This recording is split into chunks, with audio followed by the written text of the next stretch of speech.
How's it going there, everybody? It's Mr. Zen over here bringing you guys a brand new Knights and Magic series discussion, folks. And for today's segment, guys, I'm going to be talking about episode 5 all the way down to episode 13. Yes, folks, I finally finished the series, and I'm kind of excited to talk a little bit about it because of the fact that, after watching the series, I have to say it's definitely worth to watch, and it's the lore within the actual universe in itself that Square Enix is trying to encompass was actually very interesting, and I personally loved Ernesti's character throughout the whole entire actual series, as his character didn't necessarily change.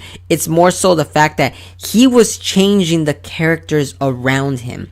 They were all following his lead. He was the catalyst to change the actual kingdoms themselves. It's so funny because he himself was the cause of all the events that were unfolding itself. I mean, for Pete's sakes, by him evolving the Silhouette Knights throughout every single episode, it was his own doing that these kingdoms that were just centered around the lore within Ernesti were kind of going in a weapons arms race. That's what this whole anime is literally starts becoming a weapons race. That's what it is. It's so hilarious that I'm wondering, like, oh my god, like it got very political as the episodes continued to go more forward and forward. That I thought, man, like this anime, it was pretty legit. Not gonna lie to you, I may be stuttering a little, but that's because, like, I don't know what words to describe it. But needless to say, though, if you guys are into a fan of a lot of the mecha genres, this is definitely a mecha genre that is easy to watch and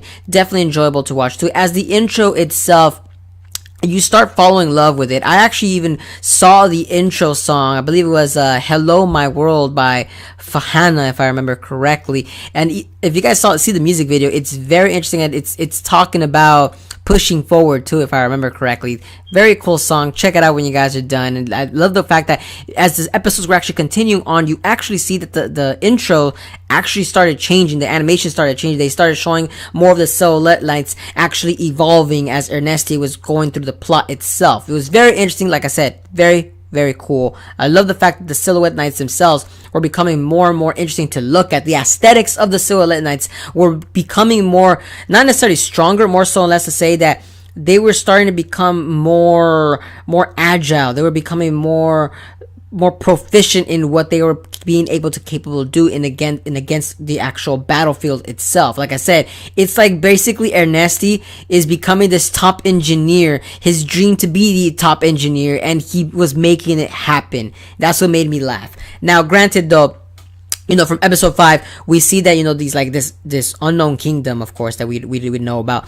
They actually stole one of the Silhouette Knights that Ernesti was actually creating. And because of that, the plot started moving forward. Now, this is where it gets really exciting, because from there, Ernesti is then from I believe it's called the Fremevila Kingdom. From the Fremevila Kingdom themselves, led by King Ambrosius, he actually wanted to see the Silhouette Knights in the best action that he can actually see by Ernesti, and Ernesti created these brand new Silhouette Knights that were basically like a centaur looking Silhouette Knights. All these Silhouette Knights, they were starting to become better. Like, the mana capacity for the Silhouette Knights was starting to become more increasing as the episodes go on.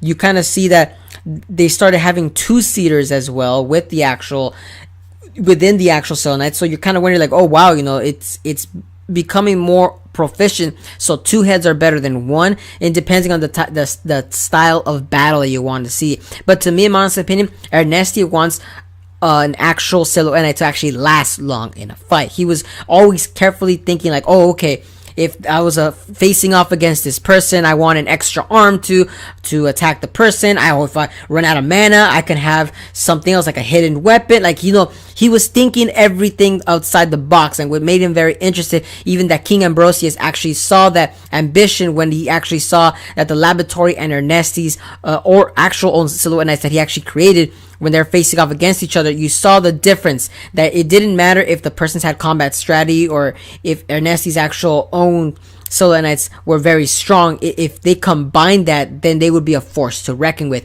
And King Ambrosius saw that in Ernesti, and they then thus created the Order of the Silver Phoenix, which very much encompasses the fact that Ernesti's actual own ambition will come to fruition by creating better silhouette knights. Like I'm telling you, it's very interesting how they actually went about Ernesti's character. Like I said, he didn't necessarily change, but like I said, it's the aesthetics around him that was constantly changing. He himself was just always thinking ahead. Very, like I said, very, very cool. But let's say we gotta move forward. Now, granted though, as Ernesti was creating better silhouette knights, what got me very interesting is the fact that the story itself wasn't really centered not in the political aspect, but more so on the fact, the lore of the silhouette knights, the ether reactors. That's what they kind of started focusing more. As a fellow anime watcher, at first in the beginning parts, you kind of wonder like, oh, why are they showing this? What's so relevant about watching the actual mechanical parts or the aesthetics of the silhouette knights? But it actually made sense because as the episodes go on, they actually start referencing a lot of the actual terminology that's actually focuses in the part of the silhouette knights. So technically, seeing these previous episodes, you really have to pay attention as to get the gist of what Ernesti was actually talking about in the later actual episodes. Now, granted, like I said, Ernesti then started noticing that like they started more focusing on the ether reactors. Like I'm trying to remember correctly, they start focusing on those. But that's because the fact that the ether reactors are really what causes the silhouette knight to move. They're giving it the mana. They're giving it it's like basically the engine of the car itself. And granted though, we start learning more about the truth of it in the actual greater aspect. And it's very interesting too at the same time, because apparently it's only a certain type of race that's within the lore of the Knights and Magic anime that they are the only ones that can actually synthesize and actually like help create basic like the ether reactors. It's very interesting. And also it was very interesting to see that the shell cast demons or beasts, they're the ones that basically are giving the mana energy to the silhouette knights. So basically they go kill these beasts, and then once they're done with them, they actually like they pilmage their corpses in order to use it on the silhouette knights. So basically the silhouette knights are using like corpses of the actual beasts in order to run the engine. It's very interesting. When I thought about it, I was like, it makes sense as to why they were kind of doing that. But like I said, granted though, later in the series we get introduced to actual Ernesti's own final creation, the Ikaruga silhouette knight, which is very interesting because he actually was able to focus flying technology in the series. And we're all wondering like, oh, most mechas are already able to fly, but no, in this sense, the flying parts of the mechas themselves was a tassel for the actual series, because of the fact that all these mechas, they're necessarily they're all involved in ground battles. Like throughout the whole entire time, I was thinking they're gonna keep it that way, but no. As the series progressing, they kind of started focusing on taking the battles to the sky. But only Ernesti though, which I kind of was a little irritated. I was hoping there would be a little bit more of the fights actually taken into the skies, but it's only Ernesti's fights that were in it. All the other silhouette knight runners, they didn't really focus on the skies. They were all on ground floor. A little sad, but it's okay. But then it starts moving on to, like I said, the grand scheme of the political actual parts, and that is the Silver Phoenix faces off against the king or prince Crystal Ball himself, Crystal Ball Zaludek. Now the Zaludek family themselves were the actual kingdom that were very, very prominent in the later episodes too. They were very prominent in terms of like how they were actually pushing the weapons race. They wanted to take over the opposing kingdoms, the Franvilla kingdom. They wanted to not necessarily take them down, but they wanted to be the ones having the stronger silhouette knights. They, like I said, they wanted to be in charge. It's basically, think of like America. They're trying to impose imperialism upon the other smaller kingdoms, which is very, very hilarious, because it's like, isn't that what Ernesti's also trying to do? But instead of him, he's kind of going with the easier, more approaches to keep the kingdoms and all in more of a balanced maneuver, while the Cristobal's were thinking more of like not necessarily like a communistic kind of country. They wanted to be the only ones that started having it in a dictatorship kind of way. Very interesting. But like I said, moving on, we then see like I said, we get involved with a brand new kingdom, the Kushperchan. These guys are the ones that were the main force that were able to help Ernesti fight against the Zaludek family. Now, what I didn't understand about the Kushperchan families is that why weren't they introduced a little bit earlier in the series? You know, that's just my opinion. If they were introduced more earlier in the series, it would have made more sense as to why Ernesti would have been able to produce better silhouette knights for the actual entire weapons race in itself.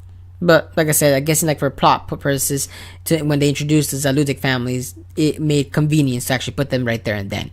But like I said though, now my favorite character from the villain side, I would have to say, is Horacio Gojas. We got introduced to this brand new character, and I was a little intrigued because he himself was more so a very simple person in terms of creating the Silhouette Knights. I'm telling you guys, the aesthetics of the Silhouette Knights was more simplified when Horacio Gojas was speaking, because when he was speaking more in the terms of a bigger ether reactor means bigger power. Which my opinion was like, that makes really sense. While Ernesti's more focusing on the little intricate sides of the ether reactors, while he's like saying, no, you gotta put this in there and you gotta combine two ether reactors. No, Horacio Gojas is more like, just make it bigger, combine so many, and then you'll have a bigger engine. That's what basically what Horacio Gojas was doing. But I love the fact that we were able to see Horacio Gojas versus Ernesti, as that in itself was my really favorite part of the arc, more so on the case, because we're actually able to see an engineer versus another engineer. Like, they literally specifically stated that in the actual anime, like when they're both having their actual toys out on the field, that's how engineers fight, when they have their own toys out on the field. And I laughed because Ernesti and Horacio were just like two sides of the same coin. Ernesti's more focused on keeping the Silhouette Knights aesthetic more so humanoid, versus Horacio Gojas, like I said, more like a weapon of mass destruction, more beast looking. Like I said, when they introduced this Vivir like silhouette dragon, which was like huge and humongous, which had a lot of Silhouette Knights embedded on the side, and which looked like a giant ass Drake, I was wondering like, oh my god, this is getting intense now. This is getting intense. Now, granted, though, the final 3 episodes kind of focus more so on the final fight between the Krishpeshian and the Zaludic family fighting against each other. Now, granted, though, it was very interesting that Horacio Gojas didn't actually perish in the fight against, Ernesti. The fight itself versus the Vivir Dragon was very interesting, but at the end of the day, it did feel rushed. Not gonna lie to you, it really did.